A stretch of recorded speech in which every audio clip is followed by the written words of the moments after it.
Hey everybody, it's Christopher Small from CMS Law Firm, back again to talk to you about some estate planning. Before we dive in though, the things I'm going to talk about today are going to be great. They're going to apply to you potentially in your situation, but if you want sort of an individual touch, if you want to know how your own values and needs and goals and things like that relate to estate planning, I want to encourage you to go and check out a short little video that I made called it's not called anything. It's at cmslawfirm.com/foundation.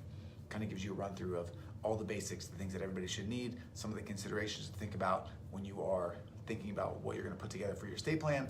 And it's going to give you a broad overview about what estate planning is. All right, so please go check it out. You can click the link below as well. It'll just pop up, and I think it's probably like 20-25 minutes long. And it'll give you a lot of information that you're probably out there looking for if you're watching a video like this. So in any event, I wanted to talk about this. I haven't talked about it in a while, if ever, here on Facebook Live in particular. But I wanted to talk about what happens when you get divorced and the estate planning considerations that you have to take into account and things that you need to do to make sure that you are taken care of, to make sure that your family is taken care of, and to make sure that everything actually works the way that you want it to, because some things are taken care of by the law, some things are not, and it's really important to know what the differences are, because there can be some really, really huge unintended consequences if you're not careful. And you know, if you are newly divorced and watching this, I'd highly encourage you to talk to someone about your estate plan, to consider putting together an estate plan, particularly if you have kids, because now there's a whole different dynamic that's in play, because you're going to have your ex-spouse that's there. You're gonna have the kids, and the money is probably not gonna flow the normal way that it would have, which would have been to the spouse and then to the kids. Now you're probably gonna be sending everything straight to the kids if something happens to you, which means there are a lot more different things to take into account and decisions to make as far as how that money is used and managed and overseen, so that it provides the maximum opportunity for your family, which is what I would want to make sure is happening for my family, divorced or not, right? So let's talk about it real quick. First things first, if you are getting divorced, or if you have completed a divorce, one of the first things that you really want to go check are all of the beneficiary designations on all of your accounts. I'm talking about retirement accounts, I'm talking about life insurance policies, I'm talking about brokerage accounts, stock accounts, things like that. Because most of the time our default is our spouse, and so you probably checked the box and set that up a way long time ago, not even thinking about it, right? Well, now that things are not the same anymore with your relationship, unless you want that money or those things to go to your ex-spouse, you're going to want to go and update those and change those so that they go to the right people, even if it's to your kids. Because as of right now, if you have your spouse as your beneficiary on your life insurance policy, for example, and something happens to you, all that money is just going to them, and they're going to be able to do whatever they want with it, which means they're probably not going to use it for something that you want, right? Not to make light of divorce, but right, I mean, the relationship is ending, so that means that there must be some sort of not seeing eye to eye on something, right? So that's probably step one. When it comes to estate planning, there are some built-in considerations which are nice, but you still may want to rethink the way that you've structured things, the way that things flow, so that they work properly.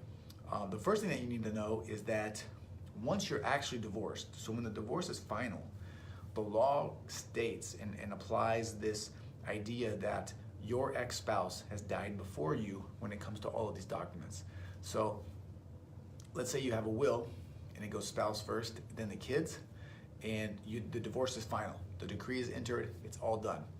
From that moment forward, if you die, and they go to the will and look, and it still says everything goes to your ex-spouse, the world, the courts, the law is going to treat it as if your spouse had died before you, which means everything would go to the next level, which if you have kids means it would probably go to your kids.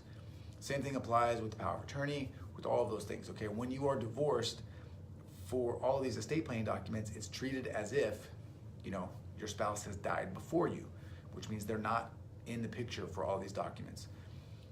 With that being said, you want to now make sure that your backup, your first backup after your ex-spouse, is now actually the person that you want. Often spouses will pick the same people, right? And you may have picked one of your spouse's family members to be your backup, and you may not want to have that be like that anymore now that things have changed with the relationship. Another consideration that you really want to make is how the money is now, or assets are now going to flow to your kids if something happens to you. I just talked to a new client yesterday who was going through a situation like this, and he has young kids. I think they're like 11 and 9, okay? And so now he's got to think about, well, if something happens to me, I definitely want all of my assets to go to my kids, but I don't want them to just go straight to my kids and, you know, when they turn 18, have them get a check for the balance of their share of my estate, which means we need to do some things, which really means some trust planning, right? Some basic trust planning.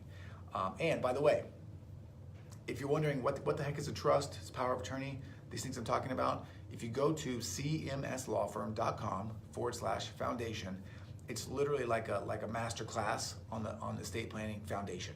I teach you all the basics. I teach you all the things that you want to think about.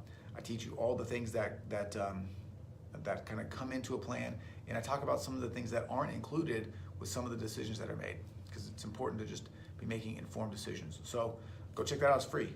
You go to cmslawfirm.com/foundation. The video just pops up right there, and you can just watch it. So it's super simple.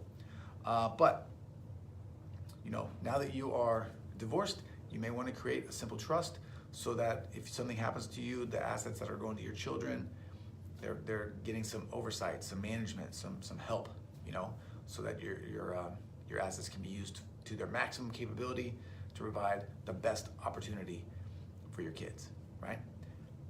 Okay, that's kind of it. You know, I think at the end of the day, it's important to know that if you are getting divorced, or if you have finalized your divorce, there are some really important considerations to make and some decisions to make to ensure that you are taken care of properly and to ensure that your family is taken care of properly. Something that is often overlooked, and it's one of those things, like estate planning is generally, it's important but not urgent, and it doesn't matter until it matters. So make it matter today, right? Make it important. Go watch that, cmslawfirm.com/foundation. If you want to talk to me, I'd be happy to talk to you. Do free strategy sessions. We run through what your specific needs and goals are, give you some ideas, and if you want to work with me, that's great, and if you don't, that's okay too. All right, so that is it. If you have any questions, please write them below. If you can message me too, by the way. You can always private message me here on Facebook. You can email me, chris@cmslawfirm.com. You can set up a time to talk. Do whatever you want. If you like this video though, if you got something out of it, if it made sense to you and you learned something, please just hit that like button. If you know someone that's maybe going through a situation like this and they haven't thought about these things and they need to, please share this video with them. Or just shoot them a quick message and say, hey, go look at CMS Law Firm's Facebook page. There's a video there that you might want to watch. It's on divorce. That way, you know, they can do it on the down low, right? Otherwise, thank you again for your time, and I will be here again to talk to you tomorrow.